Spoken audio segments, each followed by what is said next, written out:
just looking at it. It's playoff time, and there's some things that, you know, that you'll probably do that you haven't been doing, and, you know, that's just one of those things that, you know, you're always looking for a competitive advantage. With all due respect, closing practice didn't really help the regular season that much. The regular season record, why did it come to playoffs? It helped us get to the playoffs. It was 8-10 though, you know. 9-9, still in the playoffs. First round, playing Calgary 12-6, first round. Didn't get first place either. We want to go back and forth all day. Okay. Is there that much information out there available from the practice that you need to do that? Well, no, it's not that. You know, the biggest thing is, like I said, the practice is not closed. There's a partial portion of it that's being closed.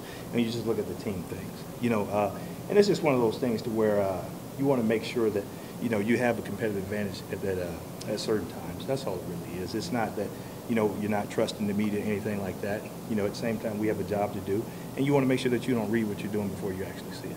Can you cite an example, though, Corey, where a league piece of practice information has benefited you or your coaching staff, and vice versa? Well, there's always, you know, I've been on several coaching staffs, and some have been, you know, where we've had closed and we've been in first place in home playoffs. And some of that is because of some of the information that we've used.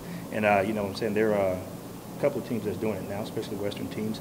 And I don't want to dive into the past, but we were able to use some of that information.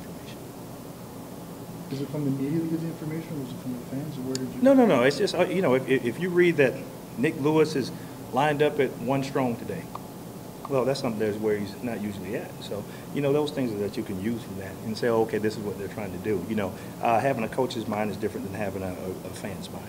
Benavides mentioned helps focus the team a little more with these practices. Is that an added benefit? Or? Well, you know, that's one of the things. That's probably why we did it more so during the regular season. You know, and like I said, so guys can concentrate. They didn't have to worry about different things. And Benavides is the first place coach, so I guess if he said it, then it works. You said trying to stop information, but they announced Drew Tate will be the starter. Does that change anything the way you guys are preparing for them? No, Drew Tate's the starter, but they didn't say who's the finisher, right? Right. So you still got to prepare for both of them. How do you prepare for both of them? Are they similar or are they different? No, they're different. You know, Kevin has a you know, he knows that he's not a runner, so he has a great quick release. Whereas if you look at Drew doesn't have as quick as a release as Kevin. He has a bigger arm and he has legs. So, you know. Sorry, does the decision surprise you, considering Kevin's the guy that took them to the dance all year long? No, there's a couple people that wanted to bet me on it and talk about it, but I always knew that Drew Tate would be there. He was their starter, and he started the season. And Kevin's done some good things for the organization, but that's the starter, and that's where they decided to go. If one guy gets you in the playoffs and the other guy starts, can that divide a locker room? I don't know. You know, that's something that's yet to be seen, you know, because I don't know what's going on in the locker room.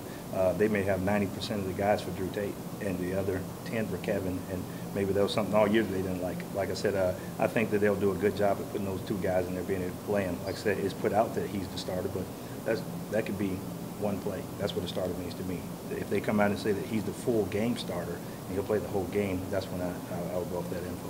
How much do you hammer the fact that this is a new season essentially and 4 games that you've lost in a row don't matter anymore? Well, it doesn't, because you're in the playoffs. And what I mean by that is if you look at it, you know, and not to dive back into history, just like we said, the 13-5 teams haven't always won, or 14-4 teams. Those are not the teams that always win the Grey Cup.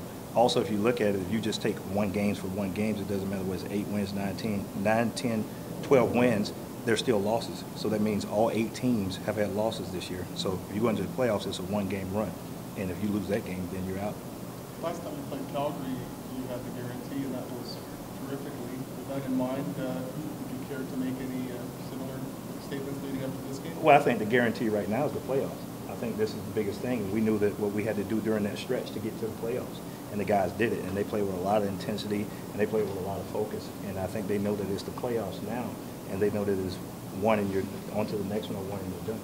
Have you set any benchmarks regarding Cornish this time around? No, I mean, we know we have to stop Cornish. You know, we understand that. We understand that now there's an added threat in Drew Tate and also Nick Lewis. You know, we just got to play quality football, and we got to make sure that we're able to play football. Well, the league policy says that practice has to be open to the media for its duration. Have you talked to the league about that before this was? decided? I think Ryan Whipple's already addressed that before it came in. So, you know, we're still in works with it, and Ryan and those guys, they do a good job, and they'll take care of that. Has this been part of the plan all along? You've had a plan, you've stated, you know, to prepare for the playoffs. Was this part of it? Actually, Murray, the other day in BC, told me I should close practice. He started this. So if you guys want to get mad at anybody, Murray started this whole thing. So talk to Murray about it. But, no, it's one of those things to where, you know, I thought that was league policy because I've been on several teams and it's been done on other teams. And it was a shock to hear that it's not league policy. So that's one of those that I thought that's the way it was. Being a rookie head coach, I go off what others do. Corey, a lot's made of games in Calgary and how many Rider fans are there. What do you expect it to be like for playoff games? You know what? I've been on the other side of those, and I tell you what, I was never sure whether we the home team or whether we the visiting team.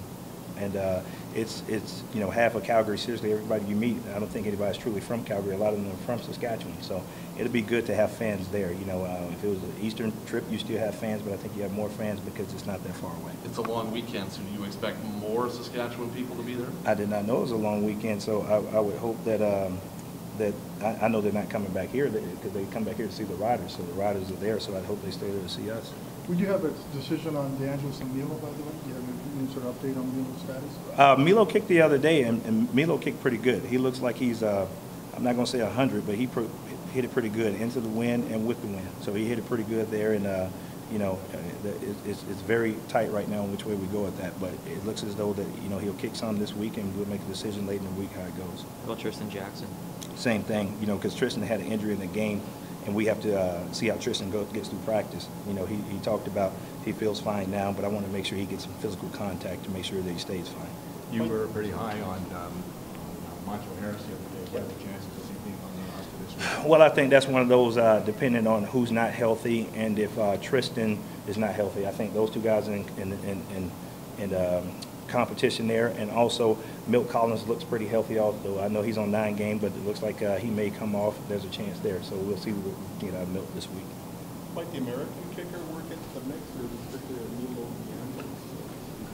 DeAngelis? It's one of those where I think all three are in the mix, and you know, I think one way or the other, the American kicker makes us better, whether it's him being an instant healer for Milo or him just simply being able to kick. I think one way or the other, him being here makes us better.